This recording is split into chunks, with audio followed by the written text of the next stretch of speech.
ನಮಸ್ತೆ, ನಮ್ಮ ಕುಟುಂಬ ಕನ್ನಡ ವ್ಲಾಗ್ಸ್ಗೆ ತಮ್ಮೆಲ್ಲರಿಗೂ ಸ್ವಾಗತ. ನಾನು ನಿಮ್ಮ ಪ್ರೀತಿಯ ಕನ್ನಡತಿ ಭಾಗ್ಯ. ಸೊ ಫ್ರೆಂಡ್ಸ್, ಇದು ನೆನ್ನೆಯ ಮುಂದುವರೆದ ಭಾಗ. ಸೊ ಒಂದೇ ಇದರಲ್ಲಿ ಹಾಕಿಬಿಟ್ಟಿದ್ರೆ ತುಂಬ ಲೆಂತಿ ಆಗ್ತಾಯಿತ್ತು. ಸೊ ಹಾಗಾಗಿ ನಾನು ಪಾರ್ಟ್ ವೈಸ್ ಥರ ಹಾಕ್ತಾಯಿದ್ದೀನಿ. ಸೊ ನೆನ್ನೆನೇ ಹೇಳಿದ್ನಲ್ವ, ಹಾಸ್ಪಿಟಲಲ್ಲಿ ನೋಡ್ಕೊಂಬರಕ್ಕೆ ಹೋಗಬೇಕು ಅಂತ ಹೇಳಿ. ಸೊ ಫಸ್ಟು ಅಣ್ಣ ಅಡ್ಮಿಂಟ್ ಆಗಿರೋ ಮಣಿಪಾಲಲ್ಲಿ ಹೋಗಿ ಅಣ್ಣನ ನೋಡಿಕೊಂಡು ಮಾತಾಡಿಸ್ಕೊಂಡು ಅದಾದಮೇಲೆ ಆಲ್ಮೋಸ್ಟ್ ಒಂದು 6 o'clock ಅಲ್ಲೇ ಆಗಿಬಿಡ್ತು. ಸೊ ಇವಾಗ ಸ್ವಲ್ಪ ಕತ್ಲು ಕಡಿಮೆ, ಬೆಳಕು ಜಾಸ್ತಿ. ಸೊ 6 ಗಂಟೆಗೆ ಅಲ್ಲಿಂದ ಹೊರಟ್ವಿ. ಸೊ 6 ಗಂಟೆಗೆ ನಾವು ಹಿಂಗೆ ಹೊರಟುವೋ ಇಲ್ವೋ 6:30 7 o'clock ಅಲ್ಲಿ ಡಿಸ್ಚಾರ್ಜ್ ಸಮ್ಮರಿ ಎಲ್ಲ ಕೊಟ್ಟರು. ಬಿಕಾಸ್ ಹಾಸ್ಪಿಟಲಲ್ಲಿ ಹೇಗೆ ಅಂತ ಅಂದರೆ, ಡಾಕ್ಟ್ರು ಮಾರ್ನಿಂಗ್ 10 o'clockಗೆ ಬಂದು ಡಿಸ್ಚಾರ್ಜ್ ಅಂತ ಬರೆದ್ಬಿಟ್ಟು ಹೋಗ್ತಾರೆ. ಬಟ್ ಡಿಸ್ಚಾರ್ಜ್ ಪ್ರೊಸೀಜರೆಲ್ಲ ಆಗೋ ಅಷ್ಟೊತ್ತಿಗೆ ಏನಿಲ್ಲ ಅಂತ ಅಂದ್ರೂ ನಿಮಗೆ ಮಿನಿಮಮ್ ಸಾಯಂಕಾಲ ಅಥವಾ ನೈಟೇ ಆಗಿಬಿಡತ್ತೆ. ಸೊ ಇದು ಯಾಕೆ ಅಂತ ನಂಗೆ ನಿಜವಾಗ್ಲೂ ಕ್ವಶ್ಚನ್ ಮಾರ್ಕ್. ಈವನ್ ನನ್ನ ಸರ್ಜರಿಲೂ ಹೀಗೆ ಆಯಿತು. ಡಿಸ್ಚಾರ್ಜ್ ಮಾಡಬೇಕಂತ ಬೆಳಗ್ಗೆನೇ ಬರೆದ್ರೂ ಅವರು ಡಿಸ್ಚಾರ್ಜ್ ಮಾಡೋ ಅಷ್ಟೊತ್ತಿಗೆ ರಾತ್ರಿ ಸಾಯಂಕಾಲನೇ ಆಗಿಬಿಡತ್ತೆ.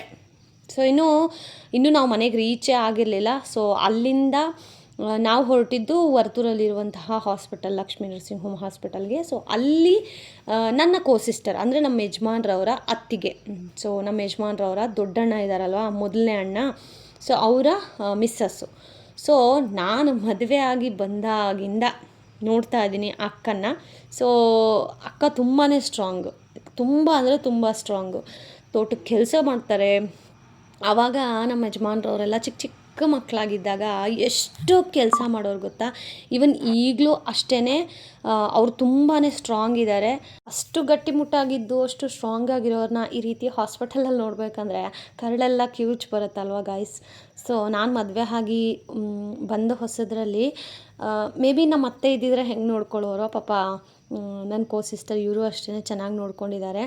ನನಗೆ ತುಂಬಾ ವಿಚಾರಗಳಲ್ಲಿ ತಿಳಿಸ್ಕೊಟ್ಟಿದ್ದಾರೆ, ಹೇಳೋದಾಗಿರಬಹುದು, ಕೆಲವೊಂದನ್ನು ತಿಳಿಸ್ಕೊಟ್ಟಿದ್ದಾರೆ. ಸೊ ರಿಯಲಿ ಗ್ರೇಟ್ ಅಂತ ಹೇಳೋಕ್ಕೆ ಇಷ್ಟಪಡ್ತೀನಿ.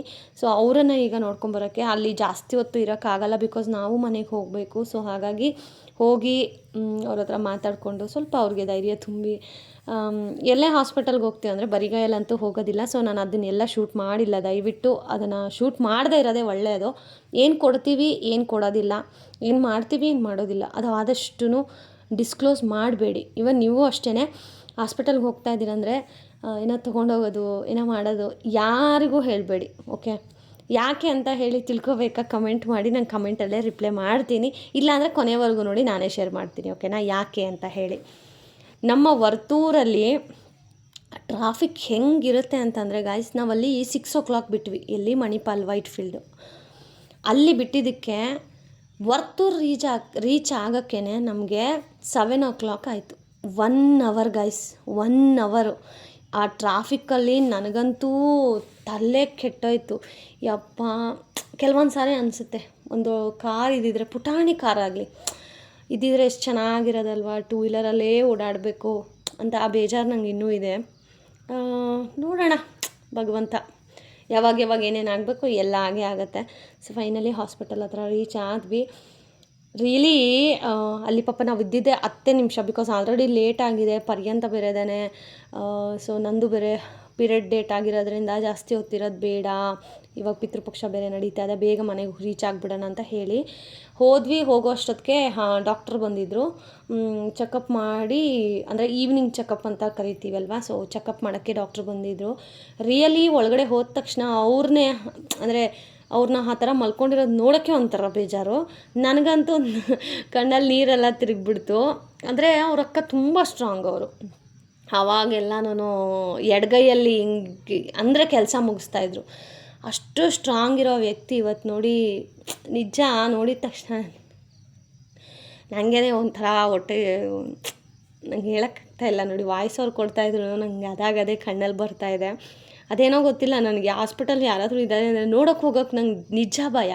ಅಂದರೆ ಅವರು ಡೈರೆಕ್ಟಾಗಿದ್ದಾಗ ಎಷ್ಟು ಇರ್ತಾರೋ, ಹಾಸ್ಪಿಟಲಲ್ಲಿ ಈ ಥರ ಮಲ್ಕೊಂಡಾಗ ನೋಡೋದು ನಿಜ ಅದೊಂಥರ ನರಕ ಗೈಸ್. ಸೊ ಬೇಗ ಹುಷಾರಾಗಿ ಬರಲಿ ಅಂತ ನೀವು ಕೇಳ್ಕೊಳ್ಳಿ. ಆ್ಯಕ್ಚುಲಿ ಏನಾಗಿದೆ ಅಂತಂದರೆ ಇವ್ರಿಗೆ ಹೊಟ್ಟೆ ನೋವು ಜಾಸ್ತಿ ಆಗಿಬಿಟ್ಟಿದೆ. ಆಮೇಲೆ ಅದನ್ನು ಹೇಳಿದ್ದಾರೆ ಲೈಕ್ ಅಪೆಂಡಿಕ್ಸ್ ಥರ ಆಗೋ ಚಾನ್ಸಸ್ ಇದೆ. ಸೊ ಅದಕ್ಕೆ ಹೊಟ್ಟೆಗೆಲ್ಲ ಪೈಪೆಲ್ಲ ಹಾಕಿ ರಿಯಲಿ ಹೇಳ್ತೀನಲ್ಲ, ನನಗಂತೂ ನಾನು ಜಾಸ್ತಿ ಹೋದ ತಕ್ಷಣ ಕೇಳಿದಷ್ಟೇ, ಹೆಂಗಿದೆಯಕ್ಕ, ಇವಾಗ ಹೆಂಗಿದೆ, ಇಷ್ಟೇ ನಂಗೆ ಮಾತಾಡೋಕ್ಕಾಗಿದ್ದು. ನಂಗೆ ಅದು ಅಳು ಬರ್ತಾಯಿದೆ ಗೈಸ್, ಅಷ್ಟು ಒಂಥರ. ನಮ್ಮ ಯಜಮಾನ್ರು ಮಾತಾಡಿಸ್ತಾಯಿದ್ರು. ನಮ್ಮ ಯಜಮಾನ್ರು ಅಂದರೆ ಅವ್ರ ಅತ್ತಿಗೆಗೆ ತುಂಬ ಪ್ರೀತಿ ಜಾಸ್ತಿ, ತುಂಬ ಕೇರ್ ಮಾಡಿದ್ದಾರೆ ನಮ್ಮ ಯಜಮಾನ್ರನ್ನ. ಅವಾಗೆಲ್ಲ ನಮ್ಮ ಅತ್ತೆ ಮಾವ ಅವರೆಲ್ಲ ಕೆಲ್ಸಕ್ಕೆ ಹೋಗ್ಬಿಡೋರು, ಹೊಲ ಎಲ್ಲ ಕೆಲಸ ಮಾಡೋಕ್ಕೆ. ಸೊ ಪಾಪ ನಮ್ಮ ಅಕ್ಕ ಇವರು ಅಂದರೆ ನಮ್ಮ ಯಜಮಾನ್ರು ಅವ್ರ ಅತ್ತಿಗೆ ಇವರು ಎಲ್ಲ ಮಕ್ಕಳಿಗೂ ಅಡುಗೆ ಮಾಡಿ ಅವ್ರನ್ನ ಊಟ ಮಾಡಿಸಿ, ನಮ್ಮ ಯಜಮಾನ್ರು ಏನಕ್ಕೆ ತುಂಬ ರೆಸ್ಪೆಕ್ಟ್ಫುಲ್ಲು. ನನಗೆ ಇವ್ರು ನೋಡಿದಾಗ ಯಾಕೆ ಅಷ್ಟೊಂದು ಕಣ್ಣೀರು ಒಂಥರ ಬೇಜಾರು ಅಂತಂದರೆ, ನಮ್ಮ ಯಜಮಾನ್ರು ಚಿಕ್ಕವರಾಗಿದ್ದಾಗ ಒಬ್ಬಳು ತಾಯಿ ಎಷ್ಟು ಚೆನ್ನಾಗಿ ನೋಡ್ಕೋತಾರೋ ಅಷ್ಟು ಚೆನ್ನಾಗಿ ನಮ್ಮ ಯಜಮಾನ್ರನ್ನ ನೋಡ್ಕೊಂಡಿದ್ದಾರೆ. ಸೊ ನಮ್ಮ ಯಜಮಾನ್ರು ಯಾವಾಗೂ ಹೇಳ್ತಾ ಇರ್ತಾರೆ.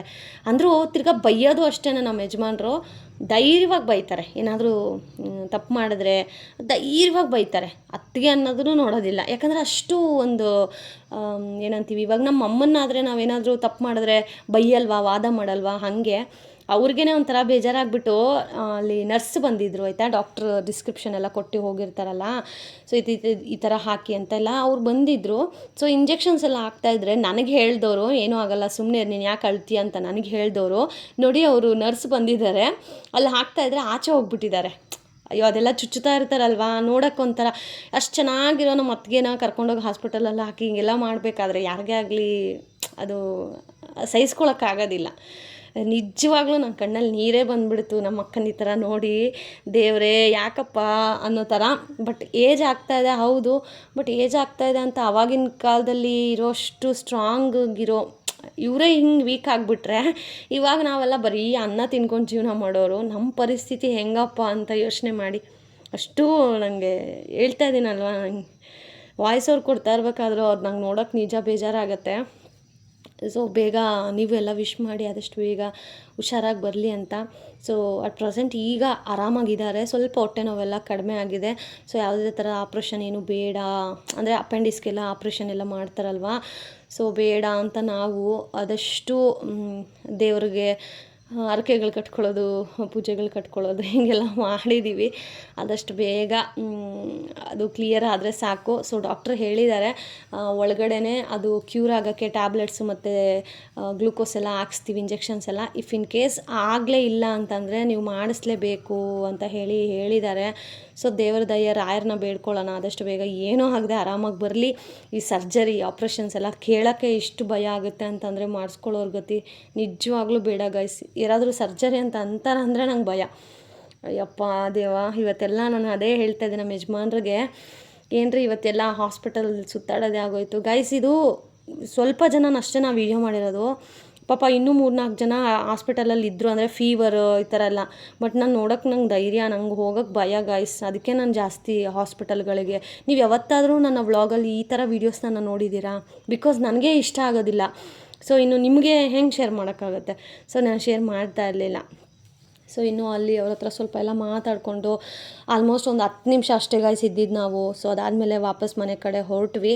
ಸೊ ಇನ್ನು ಮನೇಲಿ ಇನ್ನೇನು ಅಡುಗೆ ಮಾಡೋದು ಅಂತ ಹೇಳಿ ಆನ್ ದ ವೇ ಬರಬೇಕಾದ್ರೇ ಅಲ್ಲೇ ಊಟ ಎಲ್ಲ ಮುಗಿಸ್ಕೊಂಡು ಮನೆಗೆ ವಾಪಸ್ ಆದ್ವಿ. ಸೊ ದಯವಿಟ್ಟು ಹೆಲ್ತ್ ಕಡೆ ಗಮನ ಕೊಡಿ, ಆರಾಮಾಗಿರಿ, ಹುಷಾರಾಗಿರಿ. ಎಷ್ಟು ಕೇರ್ಫುಲ್ಲಾಗಿರ್ತೀರೋ ಅಷ್ಟು ಕೇರ್ಫುಲ್ಲಾಗಿರಿ. ಆ್ಯಂಡ್ ಈ ವಿಡಿಯೋನ ಒಂದು ಲೈಕ್ ಮಾಡಿ ಅಷ್ಟೇ, ಬೇರೆ ಏನೂ ಕೇಳೋದಿಲ್ಲ. Thank you so much.